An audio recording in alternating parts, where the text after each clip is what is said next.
Hi, welcome to another video. Is it better to defer starting your Social Security benefits or to claim early and invest the money? This is a popular question, and I'll give you 3 important things to know if you're considering investing your Social Security benefits.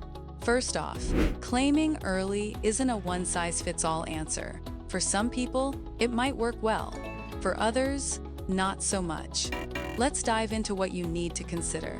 If you're thinking about claiming Social Security early to invest the money, it means you don't need that money to live on.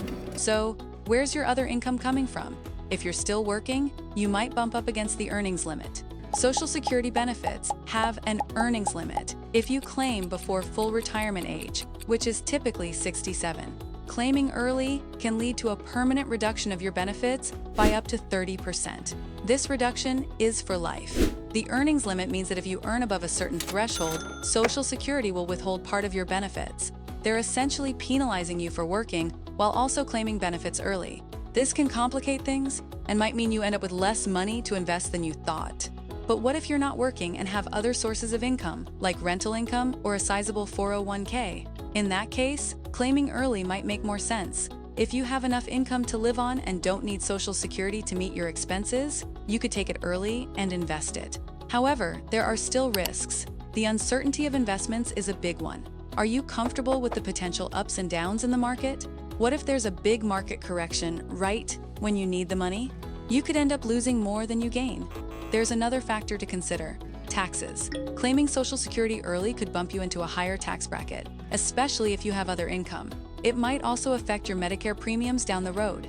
Medicare looks at your income from 2 years prior to determine your premiums. So, if you claim Social Security at 62, it could raise your premiums when you start Medicare at 65. And let's not forget about the bird in hand mindset. Some people want to take the money early because they don't trust the government to keep Social Security solvent. While it's true that Social Security faces challenges, the likely fix will be higher taxes rather than reduced benefits. Proper tax planning can help mitigate this. Thanks for tuning in. For comprehensive Social Security reports, visit legalregistration.com. This video is brought to you by legalregistration.com, the #1 online incorporation service provider. For more info, visit legalregistration.com or call us at 877-955-7111. Don't forget to hit the like button and subscribe to our channel for more useful content. Thanks for watching.